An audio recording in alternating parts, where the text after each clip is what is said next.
Hello, everyone. Wendy Myers here of MyersDetox.com. Thank you for joining us for this video for the Liver Rehab Cleanse Program. I have my friend Eileen Durfee of Creatrix Solutions on this video, and we're going to be talking about how to do a liver gallbladder flush. So thanks, Eileen, for joining us. Oh, I always love being on your program. Thanks for having me. Yes. So why don't we talk today about what exactly is a liver gallbladder flush and why somebody would want to do one? Sure. I became familiar with them years ago, and I was told that your liver won't function properly if there's like stones in the bile ducts or in the gallbladder. I mean, a lot of people will have their gallbladder removed because it has stones, and they just don't know that there's a natural way to cause the liver to go into spasms to expel stones. So there's this flush that you go through. There's a protocol that essentially begins ridding the body of the stones that impact liver function and gallbladder function. Fantastic. And this is so important because, especially if your liver has been stagnant or you're not producing enough bile, your bile is really, really thick, you can get these little stones that are really just hardened cholesterol that can build up and get bigger and bigger and bigger. So the goal of this is to kind of purge those stones and thin out the bile and just kind of flush that whole detox system. Yeah, so let's tell people, how often should people do a liver gallbladder flush? I think it depends on their health status. Like at one time, I was allergic to everything. I had to rotate my foods. I mean, my lungs would close up, my eyes would swell shut. I mean, I couldn't eat the same thing within 72 hours. I ate paleo before there was paleo because I couldn't do gluten. I couldn't do all these things. And when I would do a liver flush, my allergies would almost vanish. So I was doing for years, like this is probably 6-7 years, I did 2 gallbladder flushes a year. It's like I could get my life back, for some reason. That was before I knew about a lot of the things that I know, about today, like doing coffee enemas and everything like that. But I would think somebody should do a liver gallbladder flush once a year. And then more often, depending on, what's going on with them. And do you feel like these replace coffee enemas? Because I do coffee enemas. I recommend coffee enemas to everyone, except if you're sensitive to caffeine. But this is an additional procedure that people should do. It has a little bit of a different purpose. And so these don't replace coffee enemas, correct? No, they do not. Okay. You'll get better results with a liver gallbladder flush if you do coffee enemas along with the whole protocol. But no, they definitely don't, replace. And I guess we're going to do another talk about coffee enemas and exactly what they do. So that would be an excellent thing to tune in and learn about. Yes. And also if you're doing coffee enemas on a regular basis, you still want to do this particular liver gallbladder flush, like the once a year, or sometimes more often if you feel like you need it or you're not doing too hot. So let's get down to it. So what are the ingredients that we need to do a liver gallbladder flush?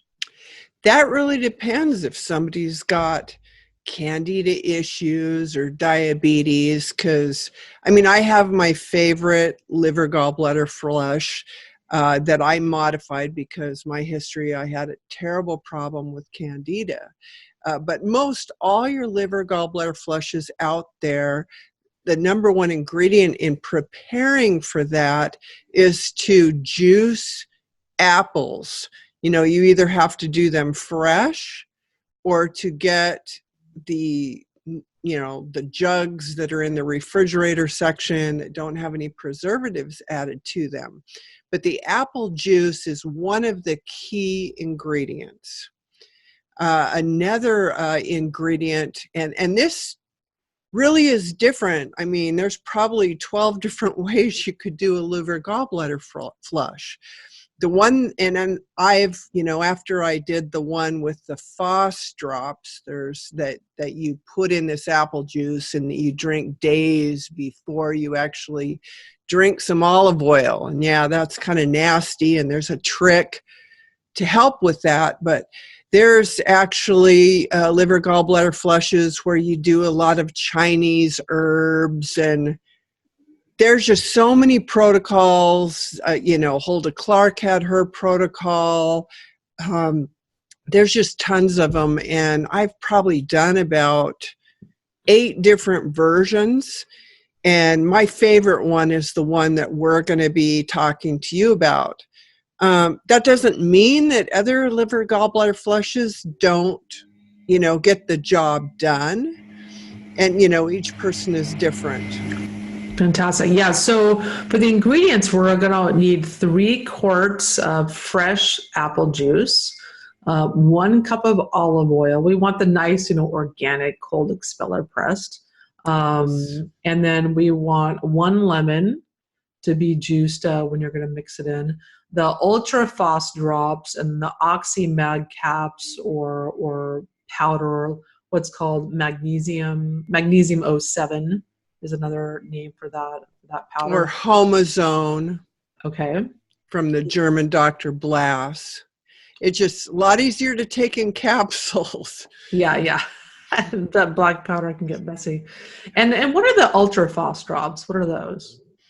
Those help to, they're from a company called NutraWest, I believe, are the ones that I've used in the past. They're not very expensive, but that phosphorus goes in there and begins softening the stones. Mm-hmm. So it's easier to have them dislodge, from wherever they're stuck at.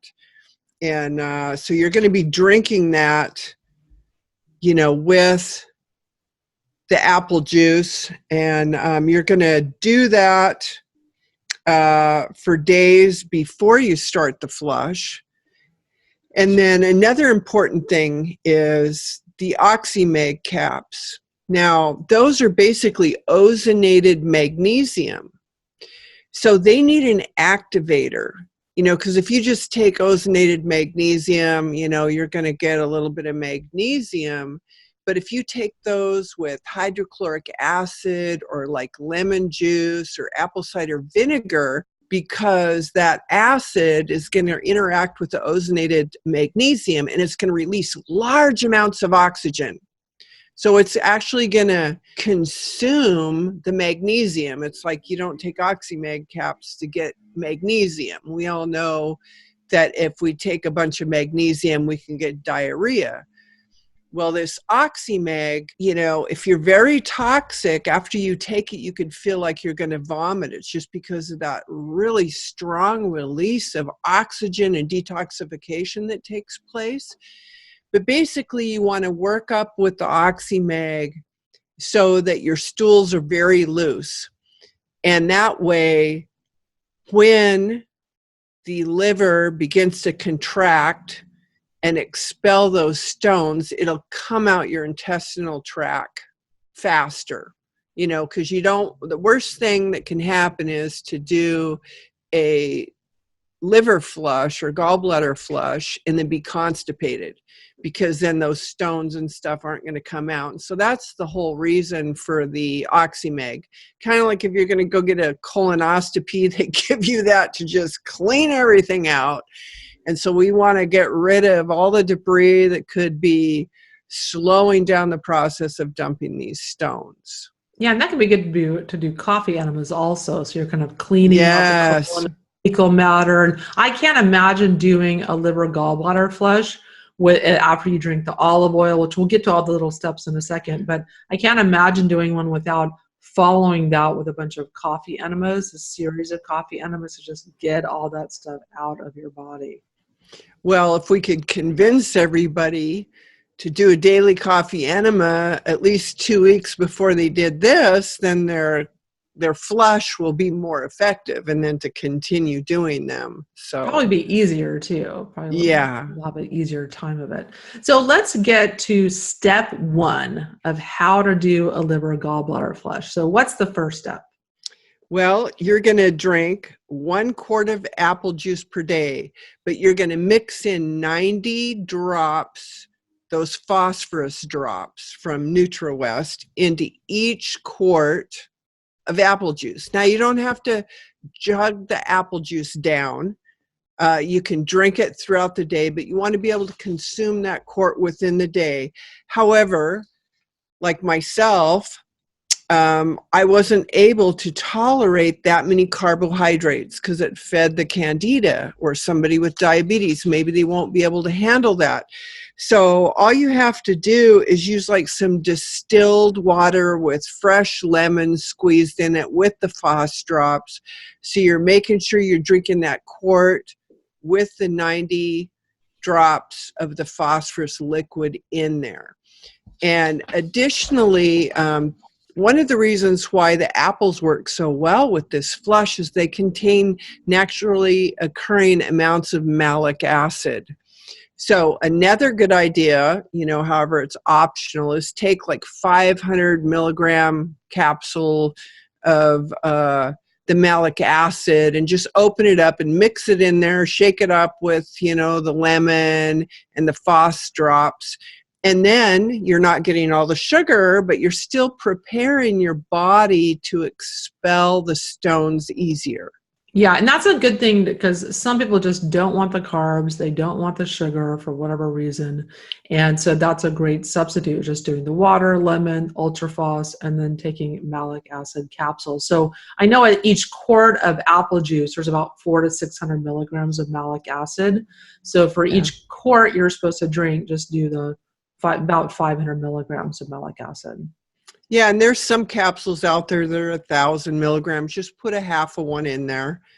And as with any natural product or cleanse, your body can have a strong reaction. So more is not better, folks. Just put 500 milligrams in there.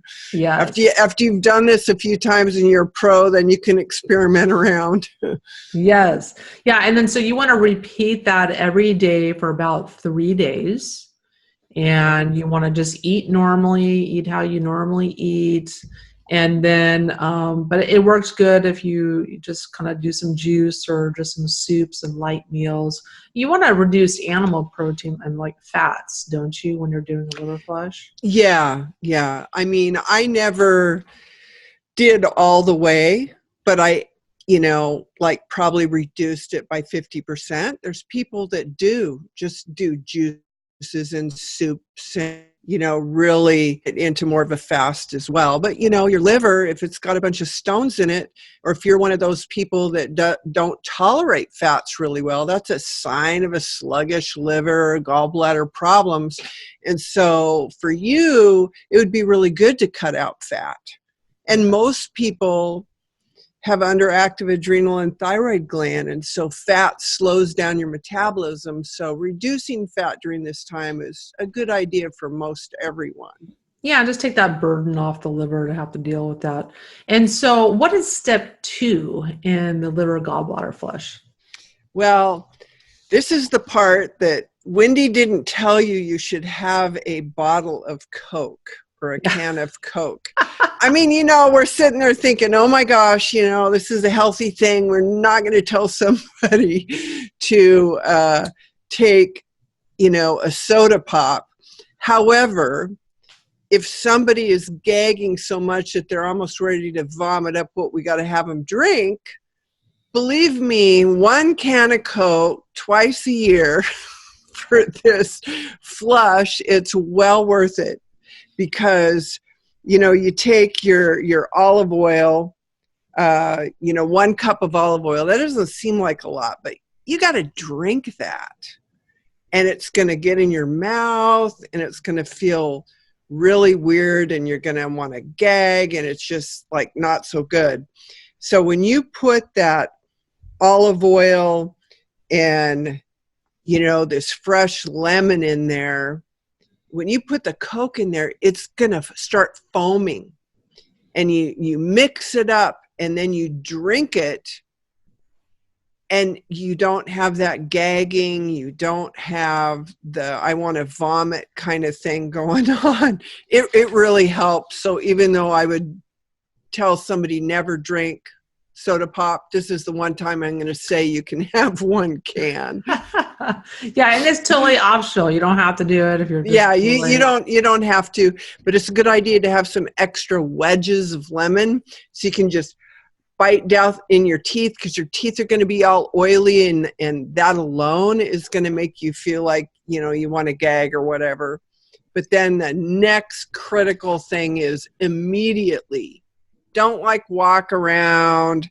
I mean, actually have like a comfortable area, like a pillow, maybe your blankie, whatever you're going to do. And then what is it? The right side, lay down on your right side and stay there for 30 full minutes. So have your timer, don't cheat at all. You've gone through this, drinking this slimy oil mixture and done the prep for days. This is the important part, because this is where all that oil is going to go into that liver, and it's going to actually cause your liver to go into spasms.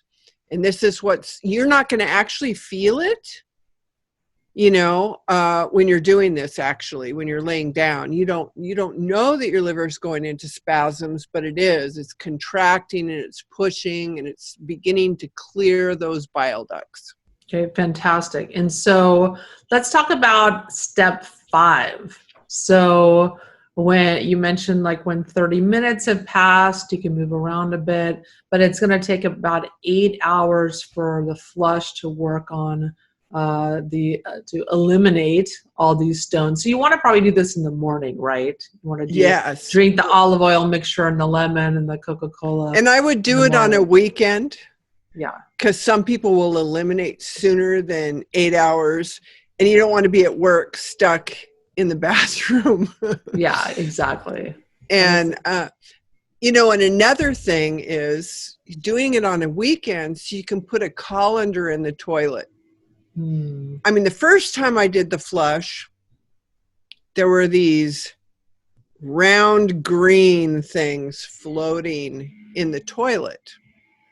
And those are the stones, you know, that are coming out. And it's just really interesting. I mean, the second time I did the flush, I even got more out. So even one flush isn't going to completely clean your liver. So even if you're in pretty good health and you're just going to do this to try it to help, you know, improve your liver function and digestion, it's a good idea to plan doing a second one in the year, because it will finish kind of, you know, cleaning that out. But I mean, I got curious. So that way you can, you know, check to see. Now, inside some of my stones, it was like cement powder. And there were some really kind of big ones. Yeah, that's before I had hair analysis to know what vitamins I was supposed to be taking. So I was playing Russian roulette with my cabinet. And I needed calcium and magnesium to sleep. And I kept on needing more and more and more. And so I was taking all these things. So then when I'm seeing all this stuff come out, I'm like going, oh my gosh, look what I've done to my body.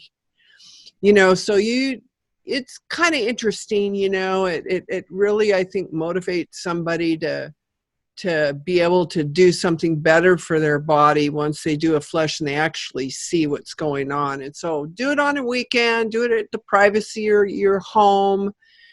And yeah, 8 hours. But if you're constipated and you're not drinking enough water, if you're dehydrated, that's another important thing, is we want you to drink more than just that 1 quart of that mixture each day. We want you to be hydrating, drinking spring water, you know, good clean water, you know, doing some healthy salt for the alkalinity and the minerals, because we want those things to come out. And if you're at all constipated, then it's going to take longer than 8 hours, and then you're going to feel really kind of sluggish. So I had tried a different flush where it used a bunch of herbs and different things like that. Didn't recommend the OxyMag, and oh my gosh, I was so sorry. So yeah, that OxyMag, and I will be putting that on my store so that you'll have a source to be able to get it, to do the flush. Perfect. And so the morning you do the flush, you're going to have about 8 hours of eliminating. Little stones will come out. You might have diarrhea. You might be constipated if you haven't drank enough water. But for me, I did coffee enemas that morning to help push stuff out. If you're not ready to do coffee enemas yet, then that evening, take some of the OxyMag to help flush this stuff through and just keep eliminating all the stones and fecal matter that will be coming out over, post flush. Yeah, and you could see those green balls floating in the toilet or in your stools for maybe 2 days. Sometimes even 3 days. You also mentioned that there could be considerable soft stool the first time that you do it, the first time that you eliminate, and then less each time after that. And Yes. And so there's some controversy where people talk about what these stones are, if they're actually gallbladder stones or if they're hardened or just transformed olive oil. Can you talk a little about that? Well, that's why I recommend the colander, because then you can actually check to see what's on the inside. If it's just all green, there's cholesterol your liver's getting rid of, and, some of the olive oil is obviously passing out. But like I had ones that were like rock hard. I had some that had cement powder. Well, obviously not cement powder, but there was some kind of mineral that, it got out of my body. So there's a lot of different things that could come out. And the proof's in the pudding. I mean, there have been a lot of people, even family members over the years, that were told they had to have gallbladder surgery. Now, gallbladder is one of the surgeries that you can have complications from and die. I mean, it's like that happens like more than you would realize.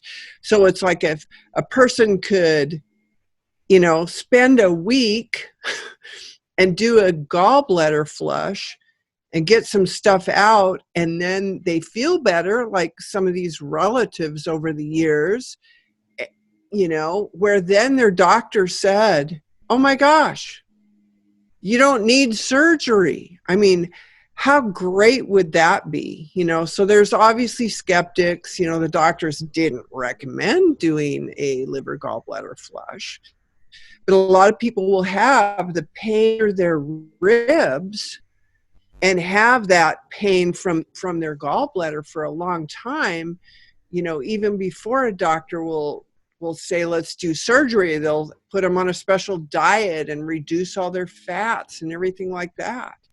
And so I just say, hey, this isn't going to kill you, and you can be your own guinea pig, and we give you the challenge to do it. But my personal experience is the best thing happened to me, because can you imagine somebody who, if they ate beef one day, couldn't eat it for 72 hours and they became allergic to it, and that every kind of vegetable, every kind of anything that they would eat, they could not. So you can imagine the rotation that you would have to do, and then still occasionally coming across the smell of perfume or chemical, and just having your lungs close up and having your eyes swell up. And that's where I was when I found out about this liver gallbladder flush. And I did it, and I wasn't having reactions. Probably 80% of my allergies went away from doing this. And so, yeah, they're skeptics about everything. But yeah, I just challenge people to do this. It's really good for your body. Yeah, and that's just so sad when I hear about people that had their gallbladder out when their doctor just doesn't have it in their toolkit. They have no idea or don't believe in gallbladder flushes. When all these people had to do was coffee enemas and gallbladder flushes to prevent removal of their gallbladder, which they need is to store bile to digest their food and their fats. And without that, you lose the ability to effectively digest fats. Some people get chronic diarrhea afterwards. They suffer from like low-grade malnutrition. There's serious problems that people have when they don't have a gallbladder, and doctors cut it out like, oh, you don't need it. It's not an essential thing. I mean, give me a break. Well, Eileen, thank you so much for sharing your knowledge with us on how to do a liver gallbladder flush. So guys, get to it. You have your instructions. We have a PDF on how to do the liver gallbladder flush. So go do your flush, and we'll see you guys on the other side of better liver health.